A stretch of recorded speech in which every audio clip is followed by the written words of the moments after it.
Greetings. This video is a tutorial for the Plated Beetle Skip, a speedrunning trick in the Trilogy and Wii versions of Metroid Prime. This trick enables you to get the Morph Ball without having to go through the mini-boss fight with the Plated Beetle. In the Trilogy version, it is not possible to have the space jump at this point in the game, so we must do a series of regular jumps along the left side wall to avoid the area which triggers the mini-boss to appear. First, I'm going to just demonstrate the entire trick so you can see what the set of jumps looks like end to end. Then I will do a step-by-step guide of each jump, and lastly, I will include a slow motion video of the entire trick. Okay, so now I will start off by showing the beetle skip in full.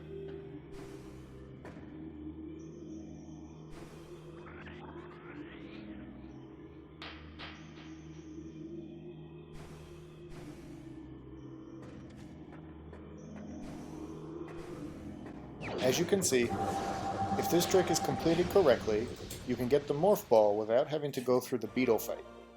And when speedrunning, it's always nice to be able to skip a boss. Now I will do a step-by-step walkthrough of the trick.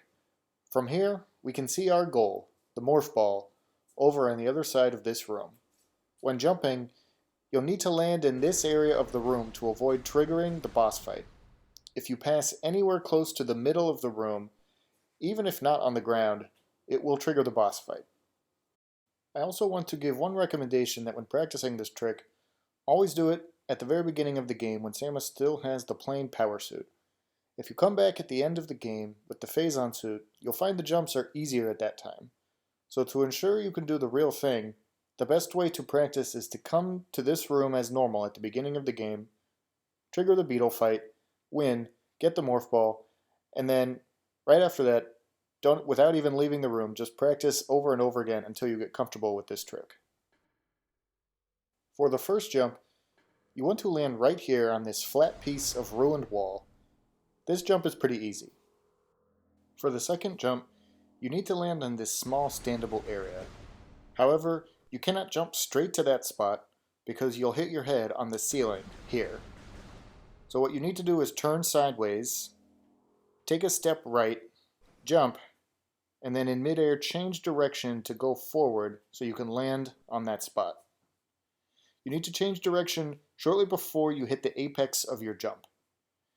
This might be the hardest of the 4 jumps. You will need to practice it for a while to get the timing down of when to change direction. When I mess up the beetle skip, it's almost always at this part. Next, for the third jump, you want to start off by making sure you are all the way into this corner here. Try walking into it, and you'll notice the texture shake a little bit. This ensures you have enough space to gain the necessary height to make the third jump. Your goal is to jump on top of this branch. However, you cannot land on the main part of the branch, because it is too high for Samus to make it up from here. You'll only be able to land on the very tip of the branch, here. Normally this would be the hardest part of the beetle skip. However, I found a trick that helps me succeed with this almost every time. You see this fixture on the far side of the room that looks like a pizza? If you point yourself at the rightmost edge of the top slice of this pizza, you can easily align yourself to make the jump.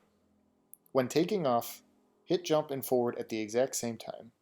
If you take a step first, you may not be able to get enough height to make it. Last is the fourth jump. This jump is actually quite easy, but it is important to understand that Samus is not able to stand still on top of this branch. If you stand still, she will start to fall off.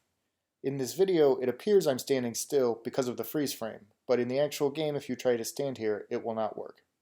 So, as soon as you can tell you've made it high enough up to this branch, immediately hit left on the analog stick and jump again. Hold left all the way until you land to make sure you fully clear the center part of the room. Otherwise, you may trigger the beetle fight. And, congratulations! You can now get the Morph Ball without fighting the Plated Beetle. I hope this helps you out in your speedruns. One last thing to note with this skip, you will trigger the beetle fight on your way out of the room, but you can just turn left, morph, escape through the tunnel, and proceed on your way. Thanks for watching this video about the beetle skip. I will end with a slow motion rendering of the full trick.